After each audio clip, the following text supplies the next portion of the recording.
ఈ సమయంలో మీదుట కొలస్సి అనే సంఘానికి అపోస్తలైన పౌలు వ్రాసినటువంటి ఈ పత్రికలో ఎపెఫ్రా అనేటువంటి వ్యక్తిని గూర్చి చాలా శ్రేష్టమైనటువంటి విషయాలు లేదా అతను గూర్చినటువంటి సాక్ష్యము కనిపిస్తుంది.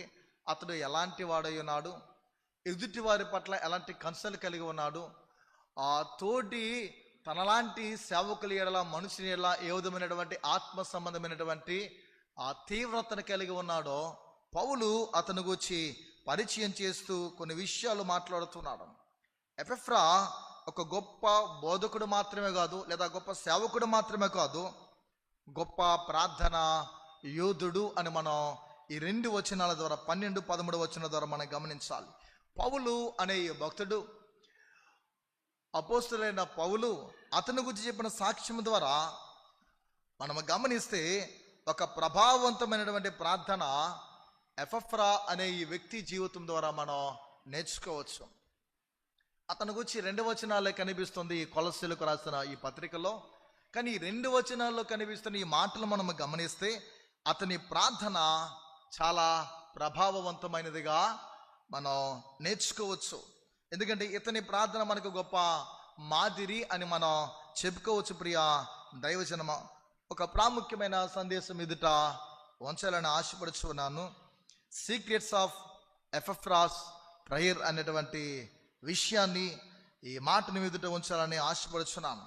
ఎపెఫ్రా అనే ఈ వ్యక్తి, అతని ప్రార్థన విజయ రహస్యము, ఈ భక్తుని యొక్క ప్రార్థనలో దాగి ఉన్నటువంటి విజయము లేదా దాని అందలి దాగి ఉన్న రహస్యం ఎదుట ఉంచాలని ఆశపడుచున్నాను. మొదటిగా ఇతని ప్రార్థన విధానం మనం గమనిస్తే వ్రాయబడిన మాట, మీలో ఒకడును క్రీస్తు యేసు దాసుడనైన ఎపెఫ్రా మీకు వందనములు చెబుతున్నాడు. ఈ సంఘానికి ఉత్తరాన్ని వ్రాస్తూ పౌలు చెబుతున్నాడు, మీలో ఒకడును క్రీస్తు యేసు దాసుడు, యేసుక్రీస్తుకు దాసుడిగా ఉన్నటువంటి ఈ వ్యక్తి ఎపెఫ్రా అనే ఈ వ్యక్తి నా వలే ఇతడు కూడా మీకు వందనాలు చెబుతూ ఉన్నాడు అని అంటూ, మీరు సంపూర్ణులను ప్రతి విషయంలో దేవుని చిత్తమును గూర్చి సంపూర్ణాత్మ నిశ్చయత గలవారునై నిలకడగా ఉండవలనని ఇతడు ఎల్లప్పుడూ మీ కొరకు తన ప్రార్థనలో పోరాడుచున్నాడు. చాలా అద్భుతమైనటువంటి విషయం. ఒక వ్యక్తి గూర్చి పౌలు పలుకుతూ ఉన్నటువంటి మాటల్లో లేదా సాక్ష్యం అనేది కనిపిస్తుంది. ఎలా ఉన్నాడంటే ఇతని జీవితంలో ఇతడు ఎల్లప్పుడూ మీ కొరకు తన ప్రార్థనలో పోరాడుచున్నాడు. మొదటిగా ఈ విషయాన్ని మనం నేర్చుకుందాం. ఎల్లప్పుడూ ప్రార్థించిన వ్యక్తి, ఏ మ్యాన్ ఆఫ్ కన్సిస్టెంట్ ప్రేయర్ అనే విషయాన్ని మనం ఇక్కడ ఇతని ద్వారా మనం తెలుసుకోవచ్చు. అంటే ప్రార్థన మానవుని జీవితంలో, ముఖ్యంగా మన క్రైస్తవ జీవిత ప్రయాణంలో మనకి బాగా పరిస్థితులు ప్రతికూలంగా ఉన్నప్పుడు, ఇబ్బందికరమైనటువంటి సిచ్యువేషన్స్ చోటు చేసుకున్నప్పుడు, మన ఇంట్లో పరిస్థితులు బాగోలేనప్పుడు, మనకేదైనా అనారోగ్యము చోటు చేసుకున్నప్పుడు, ఇంకా హోప్లెస్గా మనం ఉన్నప్పుడు, ఏ నిరీక్షణ అన్నది మనకు లేనప్పుడు, ఏ ఆశ మనకు లేనప్పుడు ప్రార్థనలు ప్రారంభిస్తాం, దేవునితో సహవసించడం ఆరంభిస్తాం. ఆ ప్రార్థనలు కొన్ని దినాలు చేసి ఏం చేస్తామంటే ప్రారంభం బాగుగానే ఉంటుంది. అందుకే అంటాడు కదా జ్ఞాని అయిన సొలొమోను, కార్య ఆరంభము కంటే కార్యంతము మేలు అని. ప్రారంభము ప్రతి ఒక్కరి జీవితం బాగానే ఉంటుంది, కానీ అంత్యము చాలా ముఖ్యం. అంత్యము కూడా అలానే ఉండాలంటాడు. కొంతమంది ప్రారంభము బాగోకపోయినా వారి ఫినిషింగ్ అనేది, వారి ఎండింగ్ అనేది చాలా అద్భుతంగా బైబిల్లో కనిపిస్తుంది. కార్యారంభము కంటే కార్యాంతము మేలని బైబిల్ హెచ్చరిస్తుంది. పిల్లరా, ప్రార్థన జీవితంలో కూడా కొన్ని దినాలు మనం ప్రార్థన చేస్తాం, తర్వాత ఏం చేస్తామంటే ప్రార్థించడమో మానేసి ఎదుటి వాళ్ళ ప్రార్థనలో ఉన్న లోపాలను మనం ఎంచుతూ ఉంటాం. వీళ్ళు ఎలా ప్రార్థన చేస్తారు, వారు అలా ప్రార్థన చేస్తారు, ఇలా చేస్తే బాగుండు, అలా చేస్తే బాగుండని వంకలు పెట్టే క్రైస్తవులుగా వంకర మార్గంలో మనం ప్రయాణం చేస్తాం. రెండవది, మనం సరిగా ఏది వినినట్ల వారిగా మనం వినేవారిగా ఉంటాం, కానీ దాన్ని అనుసరించే వారిగా ఉంటాం. రెండవది, అది మన మనస్సులో లేదా మన మనదిలోకి దాన్ని ఆహ్వానించే విధానం అనేది మనలో కనిపించదు. ఇక్కడ ఎపెఫ్రా అనే ఈ వ్యక్తి గమనించిన ఎలా ఎల్లప్పుడూ ప్రార్థించే వ్యక్తిగా కనిపిస్తున్నాడు. మొదటిగా ఎపెఫ్రా ప్రార్థన విజయ రహస్యం ఏంటంటే ఎల్లప్పుడూ ప్రార్థించిన వ్యక్తి. ఈ మనిషి నిరంతరము ప్రార్థించేవాడు. అంటే ఎల్లప్పుడూ తన ప్రార్థనలో ఇతరుల కొరకు జ్ఞాపకం చేసుకునేవాడు. రెగ్యులర్గా అనుదినము కూడా ప్రార్థించేవాడు. ఇప్పుడు ఈ 12వ వచనం ద్వారా మనం అర్థం చేసుకోవచ్చు ప్రార్థన ఎపెఫ్రా జీవితంలో ప్రాధాన్యత అనేది పొందింది. ఎందుకు ఈ ఎపెఫ్రా ఎవరు అనేది మనము చరిత్రలోకి వెళ్తే, ఇదివరకు మీకు ఎఫెసీ సంఘాన్ని గురించి చెప్పినప్పుడు ఈ మాటలు చెప్పాను. ఎపెఫ్రా కొలస్సీ ప్రాంతానికి చెందిన ఈ వ్యక్తిని గురించి ఆలోచన చేస్తే, పౌలు ఎఫెసీ పట్టణంలో సువార్తను ప్రకటిస్తూ ఉండేవాడు. ఉదయకాల వేళలో డేరాలు కుట్టుకొని ఆ తర్వాత సువార్తను ప్రకటిస్తూ ఉంటే దూర ప్రాంతం నుండి వచ్చిన ఈ ఎపెఫ్రా ఏం చేశాడంటే, పౌలు చెప్పిన మాటలకు ఆకర్షితుడై తన ప్రాంతము, తన గ్రామం లేదా తన ప్రాంతానికి వెళ్ళి అక్కడ క్రైస్తవ సంఘాన్ని స్థాపించి అక్కడున్న విశ్వాసులను బలపరిచాడు. అందుకే ఇతడు ఒక బోధకుడు మాత్రమే కాదు, గొప్ప ప్రార్థనాపరుడని ముందుగా చెప్పి ఉన్నాము. యేసుక్రీస్తు దాసుడు అని పౌలు ఇతని గురించి సాక్ష్యం ఇస్తూ ఉన్నాడు. ఇతడు ఎక్కడో సువార్తను విని తన ఊరు వెళ్ళి తన ఊరిలో ఉన్న మనుషుల పట్ల బాధ్యత కలిగి వారి రక్షణకు వచ్చిన ఆలోచన కలిగి అక్కడ ఏం చేశాడంటే క్రైస్తవ సంఘాన్ని బలపరచడానికి, అక్కడున్న విశ్వాసులను బలపరచడానికి నిరంతరము ప్రార్థించేవానిగా ఉండేవాడు. అంటే ఎల్లప్పుడూ ప్రార్థన చాలా అవసరం. చూడండి, లాస్ట్ ప్రేయర్ మనం చేస్తాం.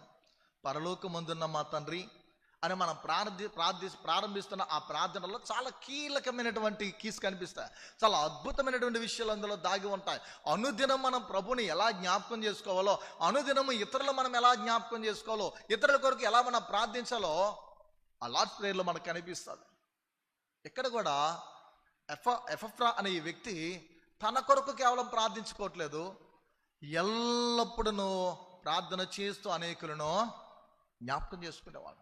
క్రైస్తవ సంఘమా, దేవుని బిడ్డలుగా, క్రైస్తవ సోదరులుగా, సహోదరులుగా, దేవుని విశ్వాసులుగానే ప్రియపుత్రులుగా మన జీవితంలో కూడా నేర్చుకోవలసిన పారమార్థిక సత్యం లేదా ఆత్మ సంబంధమైన సత్యం ఏంటంటే, ఈరోజు ప్రారంభించి రేపు విడిచిపెట్టేవారుగా కాక ఎల్లప్పుడూ ఎపెఫ్రా అనే ఈ వ్యక్తి వల్ల మనము ప్రార్థించాలి. ప్రారంభించినప్పుడు అది ఏ పని అయినా సరే బాగానే మనం పూనుకుంటాం. ఫర్ ఎగ్జాంపుల్, ఇది సందర్భం కానప్పటికీ దీనికి ఒక విధంగా చెప్పుకోవచ్చు. డిబిడి కుమార్ గారు మన ఎదుటిన్నారు. నేను చూస్తుండేవాను కొత్తప్పుడు.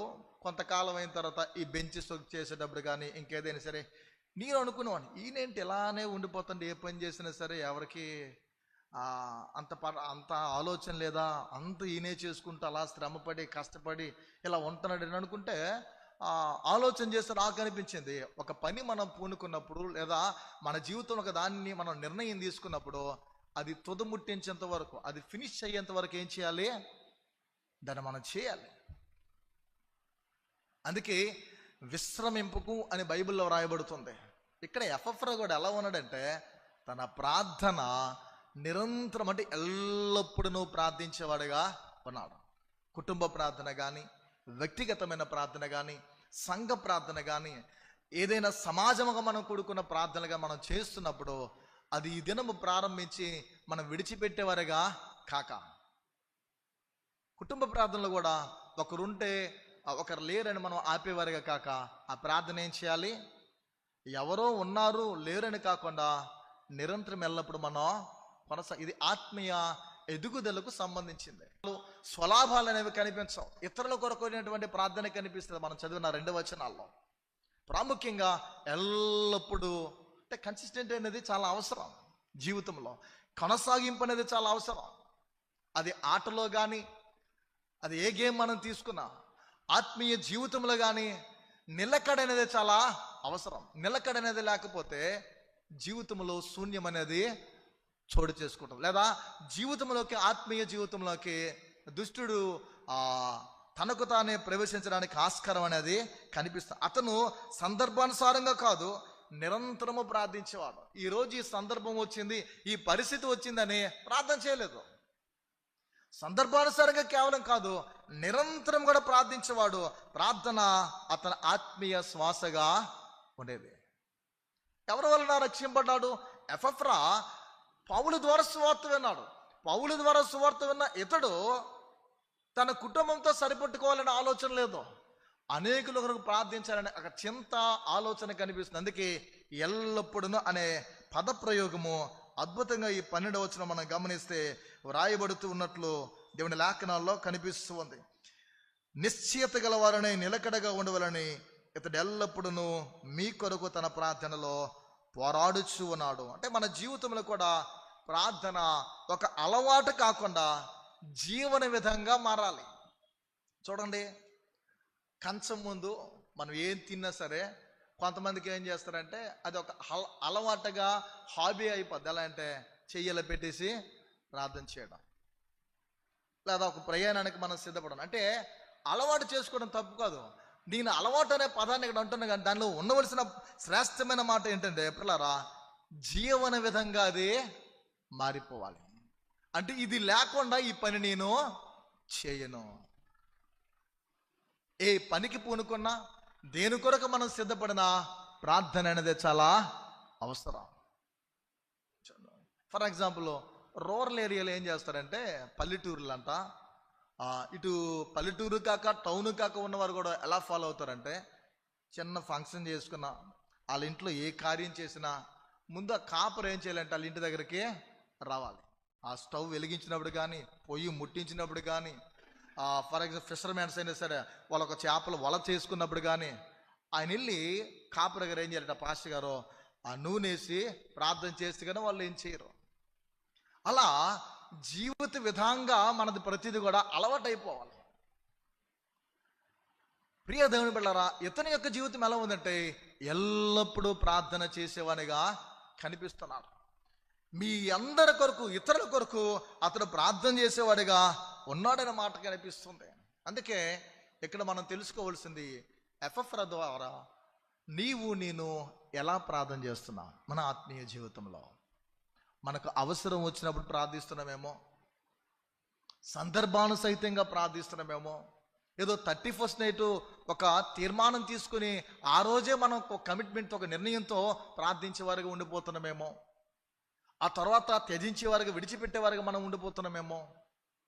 ఇతను అలా లేడు, ఎల్లప్పుడూ ప్రార్థించేవాడిగా కనిపిస్తున్నాడు.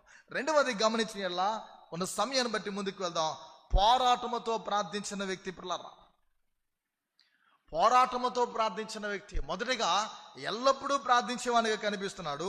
రెండవది పోరాటముతో ప్రార్థించేవానిగా కనిపిస్తుంది. మీ కొరకు ఈ ప్రార్థనలో పోరాడుచూ ఉన్నాడు. పోరాటము అంటే ప్రార్థనలో పోరాటం అనేది చాలా కీలకమైనటువంటి, అంటే ఒక ప్రార్థనలో ఆత్మ సంబంధమైనటువంటి ఒక యుద్ధము అని చెప్పుకోవచ్చు. చిన్న ఉపమానం చెప్తారు. నువ్వు ఏదైతే అడుగుతున్నావో, దేని కొరకైతే మొర్ర పెడుతున్నావో అది నీకు వచ్చేంత వరకు ఏం చేయాలంటే పోరాటము చేస్తూనే ఉండాలి. నువ్వు విడిచిపెట్టకూడదు. ప్రార్థన ఒక ఆత్మ సంబంధమైన యుద్ధము దేవునికి నీకు మధ్య. ఈ ఆధ్యాత్మికమైనటువంటి యుద్ధములో నీవు గెలవాలంటే నీ జీవితంలో ఏం చేయాలి? ప్రార్థన కంటిన్యూ చేస్తూ ఉండాలి, విడిచిపెట్టకూడదు. చాలామంది కొన్నింటి కొరకు, కొన్ని అంశాల కొరకు, లేదా కొన్ని అవసరాల కొరకు ప్రార్థించి, కొన్ని అక్కర్ల కొరకు ప్రార్థించి అది ప్రతిఫలం రాకపోవడం చూసి మనం ఏం చేస్తామంటే దాన్ని ఇంక చేయడమో మానేస్తాం, ఆపేస్తాం. మిషనరీస్కి ఉన్నటువంటి చాలా శ్రేష్టమైన క్వాలిటీ, వారికి ఉన్నటువంటి అద్భుతమైనటువంటి లక్షణం ఏంటంటే వారు ఏది అడిగినా, దేని కొరకు ప్రార్థన చేస్తున్న డైరీలో నోట్ చేసుకునే వాళ్ళు. అలానే మన జీవితంలో కూడా ఈ యుద్ధంలో మనము ప్రతిఫలించే ప్రార్థనలు లేదా జవాబులు పొందుకునే ప్రార్థనలు మన జీవితంలో చూడాలంటే, విజయాలు చూడాలంటే మన ప్రార్థన చాలా తీవ్రంగా ఉండాలి, అది బలమైనటువంటిదిగా ఉండాలి, చాలా శ్రేష్టమైనదిగా ఉండాలి. ఎపఫ్రా ప్రార్థనలో శ్రమ, భారము, పట్టుదల అనేవి ఉన్నాయి. శ్రమ ఉంది, భారం ఉంది, పట్టుదల అనేది ఉంది. అందుకే ఇతరుల కొరకైనా శ్రమ మనలో ఉండాలి, ఆ భారం ఉండాలి, ఆ పట్టుదల ఉండాలి. నేను, నా బిడ్డలు, నా కుటుంబం మాత్రమే బాగుంటే చాలు అని అనుకోక, నాలాంటి క్రైస్తవులందరూ వారు మాత్రమే వారి ప్రార్థనలో పట్టుదల చాలా అవసరం. అంటే పోరాటంతో కూడిన ప్రార్థన చాలా అవసరం. బైబిల్లో అందుకు ఉదాహరణగా ఎంతో మంది కనిపిస్తారు. ఇతరుల రక్షణ కొరకు పోరాటంతో వారు ప్రార్థించిన తీరు అమోఘం. చూడండి, మన బైబిల్ బాగా పాత నిబంధన గ్రంథం చదివితే యేసుక్రీస్తు వారు అంటారు, ఎంత పాపినైనా హక్కును చేర్చుకుంటాడు, త్రోసివేసే దేవుడో కాదంటారు. నేటి సమాజం ఎలా ఉంటాడంటే పాపిని దూరంగా పెడుతూ ఉంటాం. వాని యొక్క ప్రవర్తన మనకి ఇబ్బందికరంగా అనిపించినప్పుడు సమాజంలో వెలివేసేవారుగా చాలామంది చూస్తూ ఉంటారు. ఆరిపోయిన దీపాలను మనం వెలిగించాలి, సంగమగా ఆరిపోయిన దీపాలను మనము దేవుని వెలుగుతో వారిని నింపాలి, వారి హృదయము వెలిగింపబడాలని వెలిగింపబడిన జీవితాలు ప్రయత్నించాలి. ఆ పోరాటంతో కూడిన ప్రార్థన సహవాసంలోకి వారిని హక్కును చేర్చుకోవాలి. తృణీకరింపబడిన వారిని మనము హక్కును చేర్చుకోవాలి. ఒకప్పుడు దేవుడు లేని ప్రజగా, దేవుడు లేని జనాంగముగా, చీకటిలో మరణఛాయలో అంధకారం ఉన్న వారిని ప్రభు మనల్ని పిలుచుకొని దేవుని యొక్క బిడలుగా మనల్ని ఏర్పాటు చేసుకున్నందుకు మనము సంతోషించాలి. అంటే ఇతరుల యొక్క ఆత్మీయ స్థితి కోసం హృదయపూర్వకంగా ప్రార్థించాలి. చూడండి, విజ్ఞాపన ప్రార్థనలో చాలామంది తల్లులు ప్రార్థిస్తూ ఉంటారు, కన్నీరు విడుస్తూ ప్రభా నశించిపోతున్న వారు ఎంతోమంది ఉన్నారని. అంటే ఇతరుల ఆత్మీయ స్థితి కొరకు ప్రార్థించే ఆ పోరాటం మనలో ఉండాలి. ఈ వచనాల్లో మనం చూస్తే మీరు సంపూర్ణులను ప్రతి విషయంలో దేవుని చిత్తమును కూర్చిన సంపూర్ణాత్మ నిశ్చయత గలవారునై నిలకడగా ఉండవలనని అతని కొరకు ప్రార్థన చేసుకోవట్లేదు. మీరు ఎలా ఉండాలంటారంటే ఆ సంఘంలో ఉన్న వారికి పౌలు ఎఫెఫ్రా ద్వారా తెలియజేస్తున్నారు. అతని ప్రార్థన ఎలా ఉంది, మీరు ఎలా ఉండాలంటే సంపూర్ణులుగా ఉండాలంటున్నాడు. ప్రతి విషయంలో దేవుని చిత్తాన్ని కూర్చిన సంపూర్ణాత్మ నిశ్చయత గలవారుగా, దేవుని యొక్క ఆత్మతో నింపబడేవారుగా మీరు ఉండాలి, సంపూర్ణులుగా మీరు ఉండాలి. ఎలా ఉండాలని, నిలకడగా జీవించాలని మీ కొరకు ఎల్లప్పుడూ ఎఫెఫ్రా ప్రార్థన పోరాటము చేస్తున్నాడు. అందుకే మన జీవితంలో ఇతరుల యొక్క ఆత్మీయ స్థితి కొరకు మనము ప్రార్థన చేయాలి. ఒక సంఘముగా సంఘం యొక్క ఎదుగుదల అనేది మనం చాలా జ్ఞాపకం చేసుకోవాల్సిన విషయము. సంఘం యొక్క పరిపక్వత అనేది ఏంటనంటే మనుష్యులు ఎలా అయినా వస్తారు దేవుని యొక్క ప్రేరణతో. మన యొక్క సంఘములో ఆత్మీయత అనేది ఎంతలా ఉందనేది చాలా కీలకం. ఆత్మీయంగా ఎదుగుతూ ఉన్నామా, ఆధ్యాత్మికంగా మనము ఎదిగేవారుగా, పోషింపబడేవారుగా మన బ్రతుకులు మనం ఉంటూ దేవుని గణపరుస్తూ ఇతరుల కొరకు ఆత్మీయంగా మనం ప్రార్థించే భారాన్ని మనము కలిగి ఉండేవారుగా ఉండాలి. అందుకే పౌలు అంటాడు, ఆత్మ తీవ్రత కలిగి ఉండాలంటాడు. ఆత్మ తీవ్రత అనేది చాలా అవసరమని రోమేలకు రాస్తూ మాట్లాడుతూ ఉంటారు. మీరు ఎల్లప్పుడూ ప్రభు యొక్క ఆత్మను తీవ్రతను కలిగి ఉండాలని హెచ్చరిస్తూ ఉన్నాడు. కనుక మరి ఎఫెఫ్రా యొక్క ప్రార్థనలు చాలా కీలకము. మీరు సంపూర్ణులు, ఇది మనకు అన్వయించుకుందాం. మీరు సంపూర్ణులను. అలా మనం ఎవరి కొరకైనా ప్రార్థన చేస్తున్నామా? నువ్వు సంపూర్ణురాలుగా, సంపూర్ణుడిగా ఉండాలని, నువ్వు ప్రభు యొక్క ఆత్మతో నింపబడాలని, మనం ప్రభు యొక్క ఆత్మలో ఎదగాలని, దేవుని చిత్తాన్ని ఎరిగి మీరు ప్రవర్తించేవారుగా ఉండాలని నిలకడగా మీ కొరకు నేను ప్రార్థిస్తున్నాను సహోదరుడా, సహోదరి అని.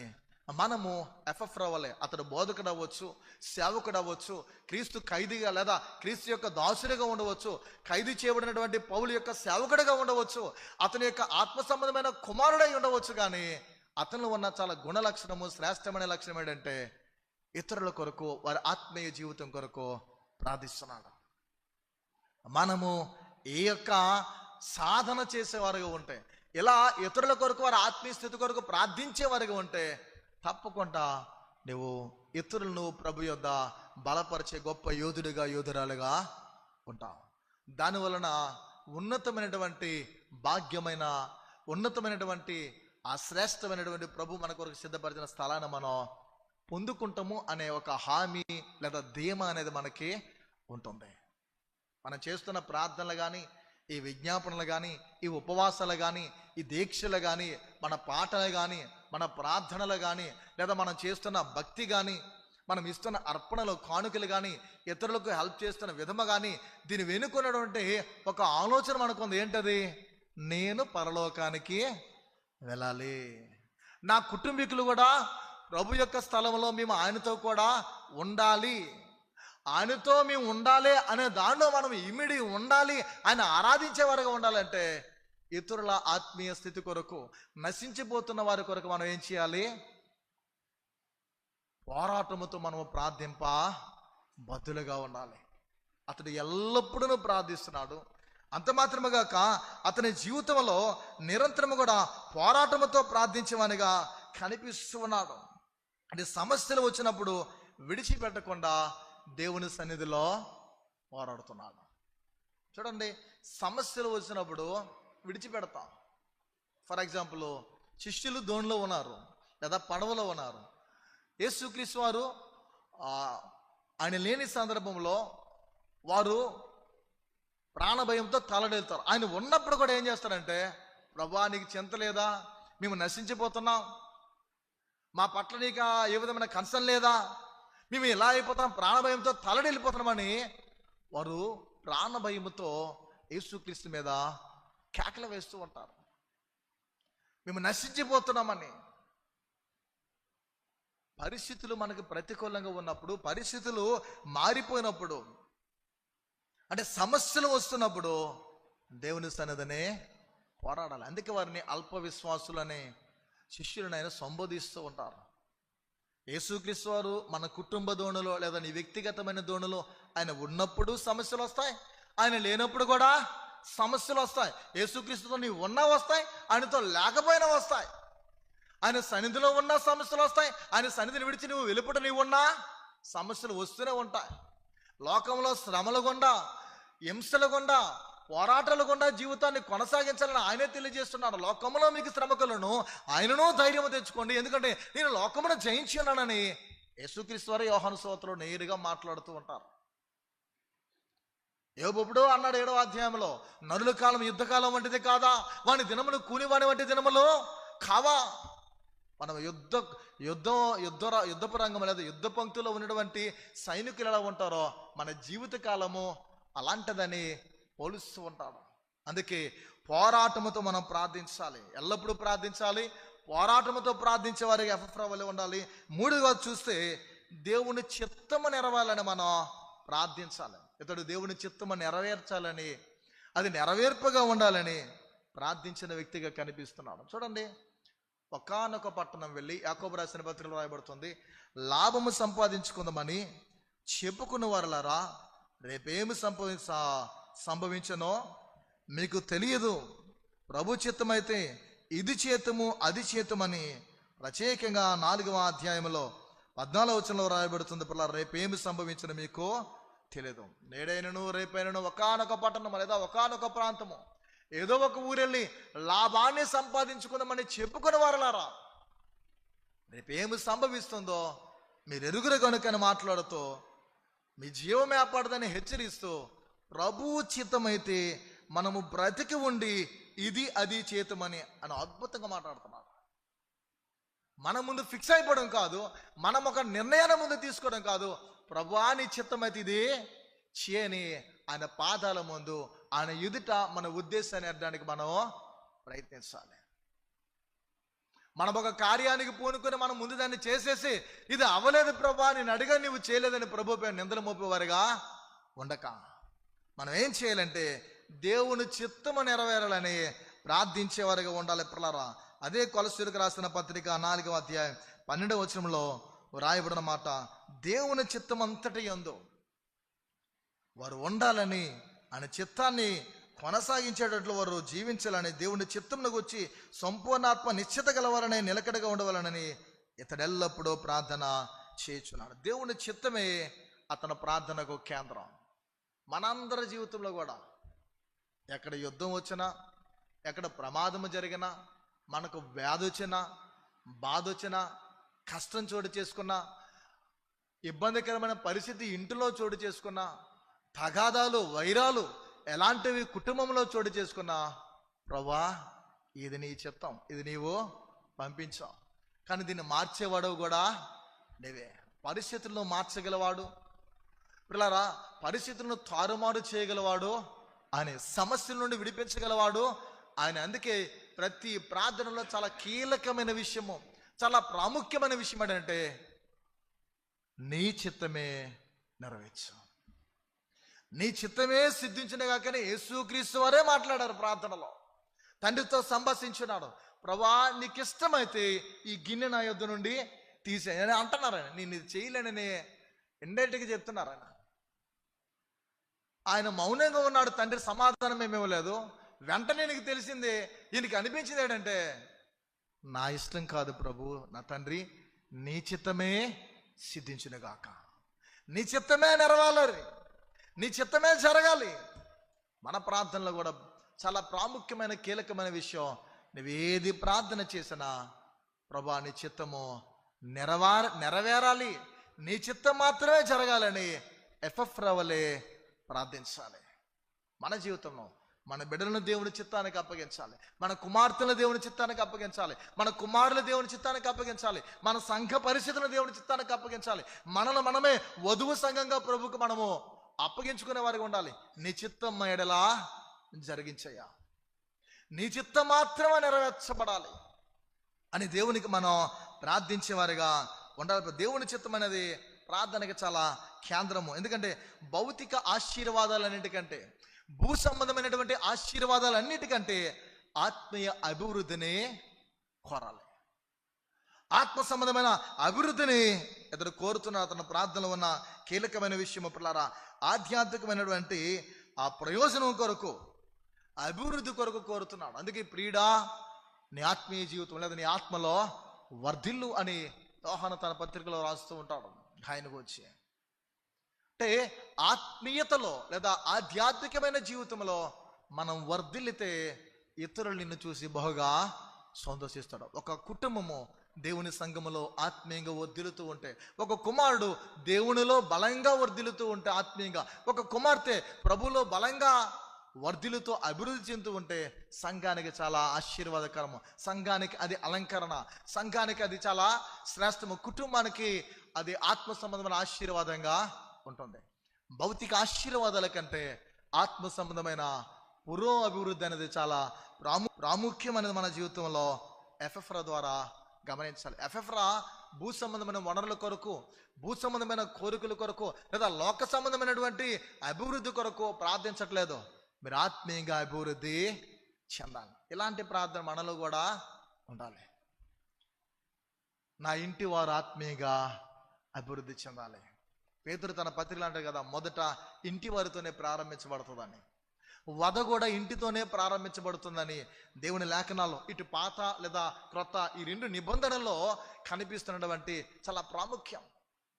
యేసుక్రీస్తు వారిలో కూడా, ఆయనలో కూడా కనిపిస్తూ ఉంటుంది. ఆత్మీయ అభివృద్ధి కొరకు మనం ఇతరుల కొరకు మనం ప్రార్థించేవారిగా ఉండాలి. విశ్వాసులు దేవుని యొక్క సంకల్పంలో నడవాలి అని సంఘము ప్రార్థించాలి. ఉదయకాలపేలో హిజ్కియా ఒక వ్యక్తిగతమైన ప్రార్థన మనం విన్నాము.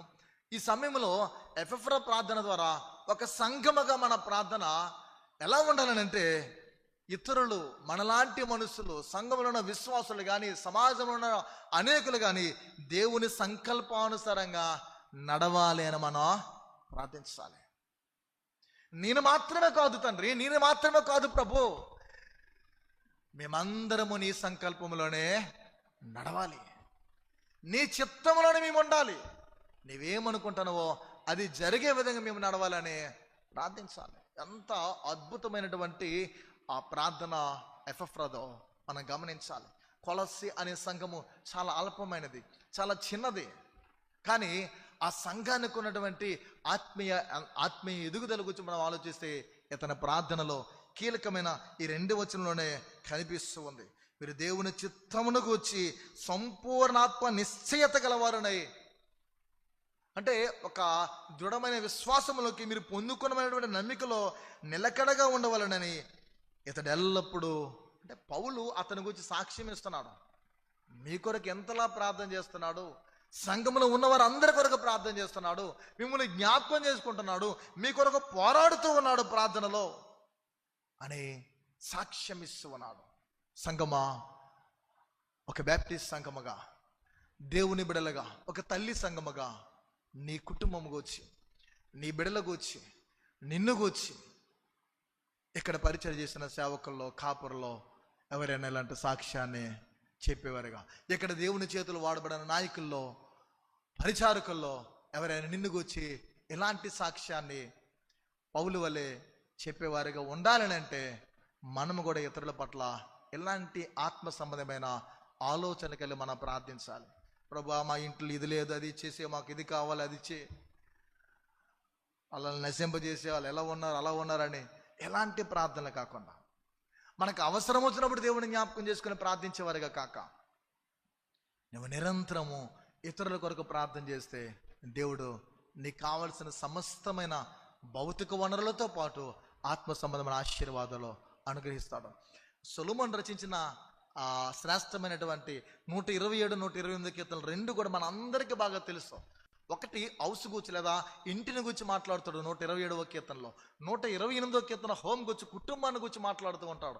127వ కీర్తనలో చాలా ప్రాథమిక విషయం ఏంటంటే, ప్రాముఖ్యమైనది, తమ ప్రియులు నిద్రించుచుండగా ఆయన వారికి ఇచ్చుచున్నాడు అనే మాట. అది చాలా లోతైనటువంటి విషయం. ఆ తర్వాత యవన కాలం ముందు పుట్టిన బిడ్డలు అని అంటాడు. వారు ఎలాంటి బాణములతో పోల్చబడ్డారు విషయాలు కనిపిస్తాయి. ఇక్కడ మనకు కావాల్సింది సందర్భం ఏంటంటే, తమ ప్రియులు నిద్రించుచుండగా నీవు ఆయన చిత్తములో ఇతరుల కొరకు ప్రార్థన చేస్తూ, ఇతరుల శ్రేయస్సు కొరకు, ఇతరుల యొక్క ఆత్మీయ ఎదుగుదల కొరకు నీవు పోరాడుతూ ప్రార్థిస్తూ ముందుకు వెళ్తే, నువ్వు నిద్రిస్తున్నప్పుడు చాలు దేవుడు నీకు కావలసినవన్నీ ధారాళంగా అనుగ్రహించగల గొప్ప సమర్థుడు. అలాంటి సమర్థుడైనటువంటి యేసుక్రీస్తును నీవు నేను మనందరము అంగీకరించున్నాము, ఆయన కలిగి ఉన్నాము కనుక మనము ధన్యులము. ఎల్లప్పుడూ ప్రార్థించే వ్యక్తిగా ఉన్నాడు, పోరాడుతూ ప్రార్థించే వ్యక్తిగా ఉన్నాడు. అంత మాత్రమే కాక ఇతరుల యొక్క జీవితంలో దేవుని చిత్తముల వారు నిలవాలని, దేవుని చిత్తముల వారు నడవాలని ప్రార్థించాడు. విశ్వాసుల పరిపక్వత కొరకు ప్రార్థించాడు. 4వదిగా చూస్తే విశ్వాసుల యొక్క పరిపక్వతకు వచ్చి ప్రార్థించిన వ్యక్తిగా ఉన్నాడు. ఇది చాలా కీలకం. ఈ యొక్క విషయం ముప్రలారా, ఒక వ్యక్తి స్పిరిచువల్గా మెచ్యూరిటీ కలిగి ఉండాలనేది చాలా ప్రాముఖ్యమైనది. నేను మాత్రమే ఆత్మీయంగా ఎదిగితే చాలదు, నేను మాత్రమే ఆత్మీయ లోతుల్లో ఉంటే కాదు, పరిపూర్ణులుగా సంపూర్ణులుగా నా వలె నా సంఘములు అనేక మంది ఉండాలి, నా కుటుంబంలో ఉండాలి, నేను ఉంటున్న వీధిలో ఉండాలి, నా గ్రామంలో ఉండాలని అనుకోవడము చాలా శ్రేష్టమైనటువంటి ఉన్నతమైన ఆలోచన. విశ్వాసులు ఆత్మీయంగా ఎదగాలని కోరుకోవడం అంటే వారి పరిపక్వత, ఆత్మ సంబంధమైన పరిపక్వత కొరకు, విశ్వాసుల యొక్క ఆత్మీయ పరిపక్వత కొరకు ప్రార్థించిన వ్యక్తిగా కనిపిస్తున్నాడు. అంటే సత్యములో స్థిరంగా ఉండాలని కోరుకుంటున్నాడు, సత్యములో నిలకడగా ఉండాలని కోరుకుంటున్నాడు, లేదా క్రీస్తు స్వరూపములోనికి వారు మార్పు చెంది ఎదగాలని కోరుకుంటున్నటువంటి వానిగా ప్రత్యేకంగా ఎఫ్ఎఫ్రా కనిపిస్తూ ఉన్నాడు. అంటే మన కుటుంబ సభ్యులు, సంఘ సభ్యులు ఆత్మీయంగా ఎదగాలి అని మనం కోరుకోవాలి ఇతడి వల్లే. లేదా ఇతరుల కొరకు భారము కలిగిన వ్యక్తిగత కనిపించినట్లు మనము కూడా ఇతరుల కొరకు భారం కలిగిన వ్యక్తులుగా ఉండాలి. అలా ఉన్నప్పుడు దేవుని యొక్క ఆశీర్వాదం మనం పొందుకుంటాం. దీనికి ఒక విధంగా ఎగ్జాంపుల్గా మనం ఇది దృష్టాంతంగా అనిపించకపోయినా చెప్పుకోవచ్చు. చూడండి, లేములో ఉన్నవారు, ఏ ఆహారం లేనివారు మనం చక్కగా తింటున్నప్పుడు మన కండ్ల ముందు ఉంటూ లాజరు వలె ఎవరైనా మనకు కనిపిస్తే మన దగ్గర ఉన్నదానిలో వాళ్ళకి పెట్టడం అనేది చాలా ఆశీర్వాదకరం. నీకున్న తలాంతులు కూడా అవి మరుగు చేయకుండా కేవలం నీవు మాత్రం వాడబడకుండా ఇతరులు కూడా నీవు నేర్పించేవానిగా ఉంటే సంఘానికి ప్రయోజనకరం, సంఘానికి దేవునికి మహిమకరం. అంత మాత్రమే కాక మన ఆత్మీయ జీవితం మనం ఎదుగుతూ ఉన్నప్పుడు నీవలే నీ కుమారులు కుమార్తెలు సంఘంలో ఉన్నవారు ఆత్మీయంగా పరిపక్వత చెందాలని ఇతరుల కొరకు భారము కలిగిన వారిగా మనం ఉన్నప్పుడు, మన కోసం మాత్రమే కాక ఇతరుల కోసం మనం జీవించేవారిగా ఒక యోసేపు వలె, ఒక దావీదు వలె మనం జీవించినప్పుడు తప్పకుండా దేవుని యొక్క మెప్పును, మహిమను, ఘనతను మనం పొందుకుంటాం. ఆయన అంటాడు, చూడండి, నిరంతరము దేవుని ప్రతి ఒక్కరు స్తోత్రిస్తారు, గణపరుస్తారు, కొనియాడతారు. ఆయన అంటాడు, యెహోవా యందలి భయభక్తులు కలిగిన స్త్రీ కొనియాడబడని అంటాడు. అతడు నా నామం ఎరిగిన వాడు కనుక నేను అతన్ని గణపరచదనని 91వ కీర్తనలు అంటాడు. మన ప్రభువు ఎంత గొప్పవాడంటే ఆయన్ని గణపరిస్తే నిన్ను ఆయన కనపరుస్తాడు. ఆయన నామాన్ని నీవు కలిగి ఉంటే నిన్ను కొనియాడేవాడిగా నుంచుతాను అంటున్నాడు. ఇతరుల కొరకైన భారము నీవు కలిగేవాడిగా ఉన్నప్పుడు యోసేపు వలె ఫలించుడు కొమ్మగా దీవిస్తాడు. శ్రమల పాలైన ఆ కొమ్మని, విరిగిబడిన ఆ కొమ్మని, నల్లగొట్టబడిన ఆ కొమ్మని ఫలించిన వానిగా అన్నదాతగా దేవుడు దీవించాడు.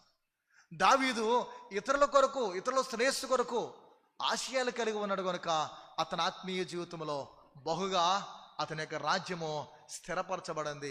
దావీదు సింహాసనము నేటికీ స్థిరంగా ఉన్నది. ఆ సింహాసనంపై క్రీస్తునాథుడు కూర్చుని ఉన్నాడు. ఆయన ఏలుబడిలో మనందరము నడుస్తూ ఉన్నాము. యేసు క్రీస్తు యొక్క చిత్తాన్ని నెరవేర్చే బిడలుగా మనము జీవిస్తూ ఎఫెఫ్రా వలె, అతని ప్రార్థన వలె మనము మాదిరిగా తీసుకొని నిరంతరం అంటే ఎల్లప్పుడూ ప్రార్థించేవారిగా, పోరాడుతూ ప్రార్థించేవారిగా, దేవుని చిత్తమును నెరవేర్చేవారిగా, భారము కలిగి ప్రార్థించేవారిగా మన బ్రతుకులు మనం ఉన్నప్పుడు తప్పకుండా మనం పరిపక్వతలో ఉండి ఇతరులు కూడా ఆత్మీయ జీవితం వారు స్పిరిచువల్గా వారు కూడా మెచ్యూరిటీ కలిగి ప్రభులో బలవంతులుగా ఉండడానికి దేవుడు సహాయతను చేకూరుస్తారు. అలాంటి బలవంతుడైన దేవుని ద్వారా యేసుక్రీస్తులో మనము బలంగా ఉంటూ ఆయనతో అంటు కట్టబడుతూ ఇతరులు కూడా ఆత్మీయంగా వారి ప్రార్థనా జీవితంలో ఎదగడానికి మనమే మాదిరిగా ఉంటూ ఇతరులను బలపరచడానికి దేవుడు తన సన్నిధిని దయచేయాలని, ఆయన యొక్క అనుగ్రహాన్ని మనం పొందుకోవాలని రండి తలలో ఉంచుదాం, ప్రార్థన చేద్దాం. ప్రార్థనలో మనందరం ఏకీభవిద్దాం. నిజమే దేవా, క్రీస్తు స్వరూపంలోకి మేము ఎదగడమే మా లక్ష్యము. అలా ఎఫెఫ్రా అనుకున్నాడు. నేను మాత్రమే కాదు, నా వల్ల మీరందరూ క్రీస్తులో ఆయన స్వరూపంలోకి ఎదగడమే నా లక్ష్యం. నీకంటూ ఒక లక్ష్యం పెట్టుకో, పరిపూర్ణుడుగా నీవు జీవించడానికి. ఆయన అంటున్నాడు, నేను పరిపూర్ణ కనుక మీరు పరిపూర్ణంగా ఉన్నట్టుగా ప్రయత్నించండి. ఎఫెఫ్రా ప్రార్థన కనిపిస్తుంది. ఎల్లప్పుడూ ప్రార్థించిన వ్యక్తిగా ఉన్నాడు, పోరాటముతో ప్రార్థించిన వ్యక్తిగా ఉన్నాడు, దేవుని చిత్తము నెరవేర్చాలని ప్రార్థించిన వ్యక్తిగా ఉన్నాడు, విశ్వాసుల పరిపక్వత కొరకు ప్రార్థించేవాడిగా ఉన్నాడు, ఇతరుల కొరకు భారము కలిగి ప్రార్థించేవాడిగా ఉన్నాడు. ఎలాంటి లక్షణాలతో, ఎలాంటి ప్రార్థనలతో నీవు నేనుంటే యేసుక్రీస్తు బిడ్డలుగా, ఆయన హక్కుదారులుగా, ఇతరులను బలపరిచేవారిగా, నీవు ఒక సేవకునిగా, ఒక యాజకునిగా, ఒక నాయకుడిగా, దేవుని కుమారుడిగా, ఆయన రాజ్య పౌరుడిగా ఈ భూమిపై ప్రభు నిన్ను ఆడుకుంటాడు. ప్రార్థన చేద్దాం, ప్రార్థన చేద్దాం. వెతుబడిన వాక్కులు మనలో ఫలించేలాగిన ప్రార్థిద్దాం. మన నోరు తెరద్దాం. దేవుని చిత్తం మనలో నెరవేర్చబడాలని ప్రార్థన చేద్దాం. పరిశుద్ధుడానికి స్తోత్రాలు చెల్లిస్తున్నాం. వెతబడిన వాక్కులు బడి ప్రార్థిస్తున్నాం ప్రభు, నీరు కట్టి ఫలింప చేయాలి. వాక్యానుసరమైన ప్రవర్తన మా ఎల్లరికీ కలుగు చేయాలి. ఎదుగు దేవా, దిద్దుబాటు నీకు అసహ్యము కదా అంటున్నాడు తండ్రి. మమ్మల్ని మేము దిద్దుకోవడానికి నీ సహాయతను దయచేయండి. ఇంతవరకు స్వలాభ అపేక్షతో మా కొరకు మేమే ప్రార్థించుకోనేమో, నన్ను గురించి నేను నా కుటుంబం కొరకే ప్రార్థించానేమో, లోక సంబంధమైన విషయాల కొరకే ప్రార్థించానేమో ప్రభు. అలా ఉండక ఎఫెఫ్రా వలె పౌలు అతని గురించి సాక్ష్యం ఇచ్చినట్లు ఎల్లప్పుడూ ప్రార్థించడానికి, పోరాటముతో ఇతరుల కొరకు ప్రార్థించడానికి, దేవుని చిత్తములో నా బిడ్డలందరూ, విశ్వాసులందరూ, నా కుటుంబీకులందరూ ఉండాలని ప్రార్థించడానికి, ప్రభా నీ నామముల తండ్రి భారము కలిగి ప్రార్థించడానికి, ఇతరుల పరిపక్వత కొరకు ఆత్మీయంగా వారు ఎదగాలని ప్రార్థించడానికి నీ సహాయమా ఎల్లరకు యేసుక్రీస్తు వారు కలుగు చేయాలి. ప్రభా మా బిడ్డలు దీవించాలి. వాక్యానుసారమైన బ్రతుకులు జీవితాలు కలుగు చేయమని, మీరు మహిమనందమని యేసు నామములో ప్రార్థిస్తున్నాను తండ్రి. ఆమేన్.